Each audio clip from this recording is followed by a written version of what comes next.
C'était le Chai Elul 5712, 1952.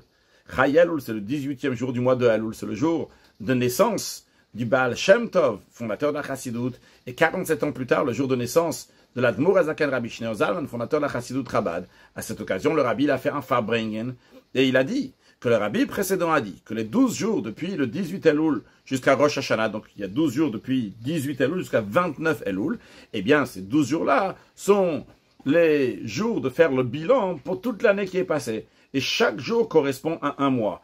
18 Elul, ça correspond au mois de Tishri, le premier mois de l'année. Le 19 Elul, ça correspond au deuxième mois de l'année, Cheshvan, etc. Le Rabbi dit, vu que le 18 Elul, c'est le moment de faire le bilan du Tishri, de la mois de Tishri qui est passé, que ça inclut aussi, on va faire des efforts, que les sujets qui n'ont pas été faits le mois de Tishri qui est passé, eh bien, vont bien se faire dans le mois de Tishri à venir. Le Rabbi dit, rien d'étonnant, qu'aujourd'hui on est Chai Elul, et pourtant on va parler comment il faut se comporter dans le mois de Tishri. Encore une raison, le Rabbi dit, pourquoi parler aujourd'hui, 18 Elul, comment il faut se comporter pour le mois de Tishri. Vu que, quand on parle maintenant, au moment du Farbringen, il y a beaucoup de monde qui est là. Alors ceux qui sont là, ils vont pouvoir publier ce qu'on va dire, et de manière que chaque juif va l'entendre. C'est la raison pour laquelle, que maintenant, dans le Farbringen de Chai Elul, le Rabbi dit, je vais parler de ce qu'il faut pour le mois de Tishri, pour qu'on a suffisamment de temps pour le diffuser avant le mois de Tishri. Le Rabbi nous dit que le Aseret Yemei Teshuvah, les 10 jours de pénitence, c'est-à-dire depuis le 1er Tishri jusqu'au 10 Tishri, depuis Rosh Hashanah jusqu'à Kippour, ce qu'on appelle les 10 jours de pénitence, c'est un moment dans lequel il y a le Maor, le luminaire qui se rapproche du Nitzutz, de l'étincelle. Le Maor, le luminaire, c'est quoi? C'est qui? C'est Akadosh Baruch Hu, c'est Dieu. Et l'étincelle, c'est nous. Et c'est une période dans laquelle Akadosh Baruch Hu, Dieu, il est proche de chaque juif. Comme il est écrit à propos du verset, Dirshu Hashem behim matzo ka'u bioto karov. Recherchez Hachem lorsqu'il est trouvable, appelez-le lorsqu'il est proche. Et le sage explique, c'est quand Akadosh Baruch Hu il est trouvable entre guillemets, c'est quand Akadosh Baruch Hu il est proche. C'est toute l'année a priori, on nous dit, il y a une particularité dans la Aseret Yemei Teshuvah qu'Akadosh Baruch Hu il est behim matzo, il est trouvable et il est proche.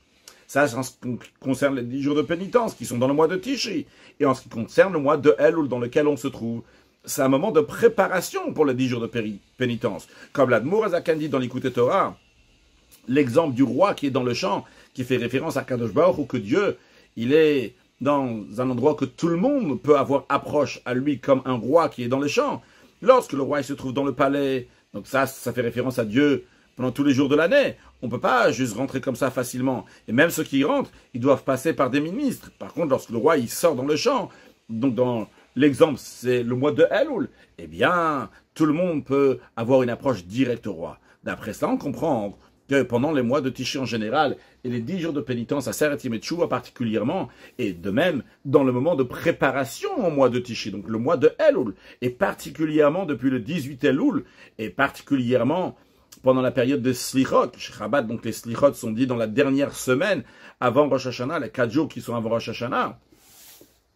Donc dans cette période-là, dans ces moments-là, eh bien, on doit être totalement séparé, moufchat des sujets du monde et se donner plus dans les sujets spirituels. C'est-à-dire, même ceux que pendant toute l'année, ils ont affaire avec des choses matérielles, ce qu'on appelle Uvdin Dechol, donc des sujets qui sont profanes, mais pendant le mois de El ou le Tishri, eh bien, il faut diminuer de ces occupations-là et rajouter dans l'étude de la Torah, rajouter dans le service de Dieu. Et à plus forte raison, ceux que pendant toute l'année, déjà, ils sont dans la Shel Torah, ils sont dans la tente de la Torah et de la prière, une expression pour dire ceux qui étudient la Torah et qui prient déjà que ça c'est leur travail essentiel pendant toute l'année, et ils n'ont pas affaire avec Uvdin Dechol, avec des sujets qui sont profanes. Donc déjà, pendant toute l'année, ils sont dans un niveau qu'on appelle Shabbat, une manière shabbatique. Donc ils peuvent étudier et prier, c'est ce qu'ils font. Alors, à plus forte raison pour eux, le mois de Elul, le Tishri, doit être Shabbat, Shabbaton. Déjà, toute l'année, pour eux, c'est Shabbat. Alors, quand ça arrive, Elul et Tishri, ces 2 mois-là, il doit être Shabbat, Shabbaton, un double Shabbat. C'est-à-dire que dans ces périodes-là, ils doivent diminuer encore plus dans leur occupation des sujets profanes, même le peu de sujets profanes qu'ils ont, et de rajouter dans des sujets de Torah, de service de Dieu. Et ça, le Rabbi dit, ça doit être particulièrement l'organisation de ceux qui sont assis dans les tentes, c'est-à-dire les érudits en Torah qui s'appellent Shabbat, les érudits de la yeshiva, ceux qui étudient à la yeshiva, ils doivent avoir affaire donc très peu avec Uvdin Dechol, avec les sujets profanes, même pendant toute l'année. Le rabbi dit, ce qu'on a dit, ça c'est comment les choses devraient être. Que dans elle ou les Tishri, ceux qui étudient la Torah pendant toute l'année vont se donner encore plus à Torah et Tfila que par rapport à toute l'année. Mais comment c'est concrètement, le rabbi dit? Eh bien, la manière que c'est organisé dans les yeshivot, c'est que pendant le mois de El ou le Tishri, à plus haute raison, Rosh Hashanah, Aseret Yom Teshuvah, une grande partie des élèves voyagent, ou même tous les élèves voyagent, les élèves âgés, les plus jeunes, ils repartent chez eux à la maison. Le rabbi dit quand l'élève il est à la maison, eh bien, et là-bas on va dormir 1 heure de plus, là-bas on va manger un peu mieux, et bien sûr la maman elle fait très attention que son fils qui est revenu de la yeshiva, il va se reposer des mois dans lesquels on l'a fatigué beaucoup lorsqu'il était à la yeshiva, la maman fait attention qu'il va reprendre bien sa santé, il va se renforcer dans Ramach Evarim et Shesagidim, dans 248 membres et 365 nerfs dans tout son corps. Donc on utilise ce temps-là, dans lequel le jeune homme, il est plus à la yeshiva, il est à la maison. On utilise ce moment-là pour Tukfa de Gouva, pour renforcer le corps. Lorsque l'élève il est à la yeshiva, la majorité de la journée, ou bien même toute la journée, il est dans les 4 coudées de Torah, les 4 coudées de prière, toujours en train d'étudier et de prier. Il prie, en général dans la yeshiva, il étudie dans la yeshiva, même il mange, il boit dans la yeshiva, dans l'atmosphère de la yeshiva. Et même quand il dort, ça doit être dans les 4 coudées de Torah, 4 coudées de Tfila. Et un élève qui dort chez lui à la maison, et il comprend pas la profondeur de ce que nos sages disent, de partir, d'être exilé dans l'endroit de Torah. En effet, il dort à la maison, et quand il dort, dormir, il y a la tête et le pied qui est là-bas. Donc, il y a que la tête et le pied, il est au même niveau, donc on peut pas comprendre. La tête, elle est comme le pied. En tous les cas, le rabbi dit, lui aussi, il se trouve la majorité de la journée en quantité, et évidemment, donc en qualité, lorsqu'il est à la yeshiva, il est dans de 4 coudées de Torah, et 4 coudées de Tfila, ce qui n'est pas le cas lorsqu'il est à la maison. Et d'abord, lorsque ça arrive le mois de Elul, particulièrement, quand on se rapproche, donc la fin du mois de Elul, ces élèves de la yeshiva voyagent à la maison. Et ils s'adonnent pour des sujets matériels. C'est vrai qu'il s'agit de sujets matériels qui sont permis, mais quand même, on s'adonne pour des sujets qui sont physiques, et pas pour des sujets spirituels. La conclusion, elle est qu'à la place, à ce moment-là, le mois de Elul, la fin du mois de Elul, Tishri, on devrait diminuer dans des sujets qui sont profanes et plus se donner à la Torah et à la prière. Eh bien, on fait le contraire de ça. On diminue dans l'étude de la Torah et de la prière. On se donne plus à des sujets qui sont matériels. Le rabbi dit, c'est pas normal que ça se passe comme ça. Le rabbi n'a pas dit ces mots-là, mais c'est ce que le rabbi veut faire comprendre. Le rabbi dit que ça, qu'on vient de dire, que même ceux qui étudient déjà, ils doivent étudier encore plus, à donner plus au spirituel. Le rabbi dit tout, il y a une source à la Torah. Le rabbi ne se contente pas de ce que lui, il a dit, il dit qu'il y a une source déjà avant. Il dit ce bon comportement, il a aussi une source dans la Torah. Il y a écrit dans Birkei Yosef que pendant ces jours-là, il vaut mieux rajouter dans des slichot et des tachanunim, donc dans les supplications avec la communauté, plutôt que d'étudier. Et il dit, j'ai vu des rabbanim que toujours, en général, ils sont occupés à gouffer halachot et des chiburim, à étudier donc la halacha, la loi, stipuler la halacha et d'écrire des livres. Mais dans le mois de Elul, ils laissaient de côté cet agenda qu'ils avaient et ils étudiaient les girsa et des supplications, c'est-à-dire à traduire ça, c'est-à-dire donc dans Elef Lamat, il explique ce que Birkei ça veut dire, c'est-à-dire qu'ils prennent plus de temps dans la prière et dans les supplications. Alors, on commence dans cette période-là de diminuer dans les halachot et chiburim. C'est la loi de Torah, c'est écrire des livres. Alors Rabbi dit, pendant cette période-là, ce qui est écrit que le maître et halachot et chiburim, ça on le fait bien.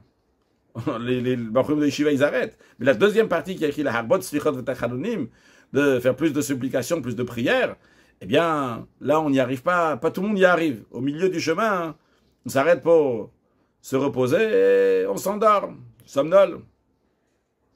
La vérité, elle est, le rabbi dit que lors de la yeshiva, donc l'agenda de la yeshiva pendant le mois de Elul et Tishri, il n'est pas comme il faut, c'est la faute des dirigeants de la yeshiva, la direction. Et comme il y a écrit, Vasimem berachechem. Littéralement, je les ai placés à votre tête. Mais le mot Vasimem est écrit sans le yud, qui peut se lire aussi Vahashimem. Hacham, qui vient du langage de culpabilité. Donc, à qui revient la faute? C'est qui est responsable? Pour dire berachechem, vos têtes. Donc, les responsables. Comme ça, on apprend que les fautes du peuple juif dépendent des chefs, des juges. Ah, ici, le rabbi veut dire que c'est la direction qui est responsable.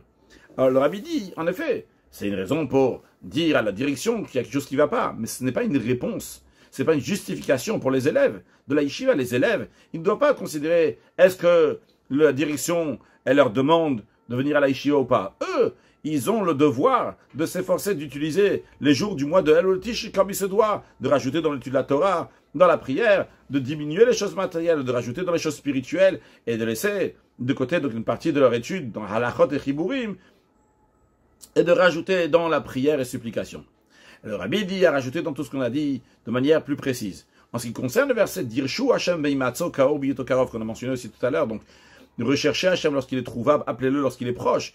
On dit que ça parle de Aseret Yemei Tshuva. La Gemara, elle explique que ça veut dire Beyachid. Beyachid, c'est-à-dire que même quand quelqu'un, il est seul pendant la Aseret Yemei Tshuva, il est considéré comme un tzibou, comme une communauté pendant le reste du jour de l'année. Évidemment, on peut s'imaginer quand il est en communauté encore Aseret Yemei Tshuva. Donc, je rajoute juste une parenthèse dans ce que le Rabbi dit ici.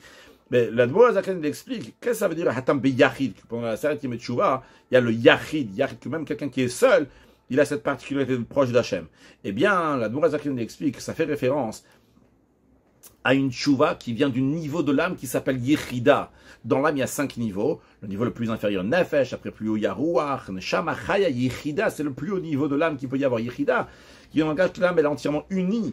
Eh bien, pendant cette période-là de la Aseret Yemei Tchouva, on fait tchouva, mais quand la Gemara dit Beyachid, la Admor Zaken nous dit, c'est la Yechida du juif qui se rattache avec le Yechido Shel Olam, avec l'unique au monde. C'est la raison pour laquelle le Rabbi dit, pendant la période des 10 jours de pénitence, et de même pendant le mois de Elul, qui est une préparation pour les 10 jours de pénitence, eh bien, il faut dévoiler, il faut travailler avec le travail de Kabbalatol, de recevoir le joug de Dieu. Parce que uniquement par Kabbalatol, en recevant le joug de Dieu, on peut arriver à Yechida le Yardach, l'expression qui est employée dans les Oshanot.